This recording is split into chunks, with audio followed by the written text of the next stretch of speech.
সীতাকুণ্ডের courier নিখোঁজের ৪ দিন পর একটি বাজারের পাশে পুকুর থেকে অর্ধগলিত ৪ বছর বয়সী শিশু তান এর লাশ উদ্ধার করেছে পুলিশ। কুমিরা ইউনিয়নের ৪ নং ওয়ার্ডের মেম্বার খোরশেদ আলম জানান, গোড়ামারা এলাকার খোকনের ভাড়াটিয়া মোহাম্মদ শাহাবুদ্দিন মাছ ব্যবসা করেন। প্রতিদিন এই বাজার ওই বাজারে বিক্রিকালে ও সন্তান সুলতানকেও সাথে নিয়ে যান, কারণ তার স্ত্রী বেঁচে নেই, ঘরে রাখা নিরাপদ নয় বলে মনে করেন।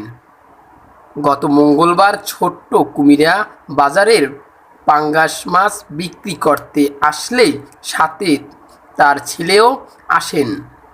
দুপুর ১২টার দিকে তাকে নিখোঁজ পাওয়া যাচ্ছিল না, বাসায় চলে গেছে মনে করে। বাসায় গিয়ে দেখেন বাসায়ও নেই। এরপর শুক্রবার ২৮শে জুন দুপুরে ছোট্ট কুমিরা বাজার সংলগ্ন স্থানীয় চেয়ারম্যান বাড়ির প্রবেশপথে ছোট্ট একটি পুকুরে মরদেহ ভাসতে দেখে স্থানীয়রা। সীতাকুণ্ড থানায় জানানো হলে পুলিশ স্থানীয়দের সহযোগিতায় লাশ পুকুর থেকে উদ্ধার করে মর্গে প্রেরণ করেন।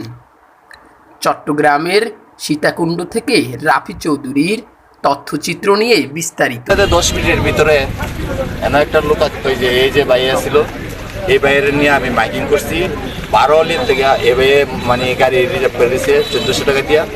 12 আলি থেকে 5 বাড়ি পর্যন্ত মাইকিং করছি 10 মিনিটের ভিতরে, তারপরও সন্ধান পাই নাই। তারপরও আমি অনেক লোকের কাছে আমি বিজ্ঞাপন, আমার নাম্বার, আমার বাড়িঘরের ঠিকানা আমি দিছি। মানে তোমরা যদি পাও, আমি যে বাড়িতে নিয়ে যেতাম আমার ছেলেরে কাপড় বিক্রি করতাম, ওই বাড়িতে আমি জিজ্ঞাসা করছি, মানে কোনো বাড়িতে ওই ওর সন্ধান আমি পাই নাই। অনেক লোকে আমার ছেলেটারে নেওয়ার জন্য বলছে যে আমার দেলা। আপনার ছেলেটার বয়স কত? আমার ছেলেটার বয়স 3 বছর। হ্যাঁ, আচ্ছা। আর হচ্ছে যে আপনার এখানে কি আপনার সাথে কারোর সাথে শত্রু? হ্যাঁ, অবশ্যই আছে আমার কারোর সাথে শত্রু, এটা আমি এখন বলতে পারবো না। আপনি কি এটা আমার একটু পার্সোনাল সময় দিতে হবে। আমার বাসায় মাল সামান আছে কিছু, এগুলা আনার পরে আমি সবকিছু বলতে পারবো। সরাইয়া এখান থেকে সরাইয়া আনলে আমি বলতে পারবো। আর যদি মনে করো যে না আমার ছেলে মারা গেছে, আমি কোনো পথে আগাতে চাই না, আমার ছেলেকে স্বাভাবিকভাবে আমি দাফন করতে চাই, তাহলে পোস্টমর্টম আপনার ইচ্ছা। ভাই আমার কাছে যদি কোন যে 20 খাওয়ার একটা টাকা আমার কাছে নাই, আমি কিন্তু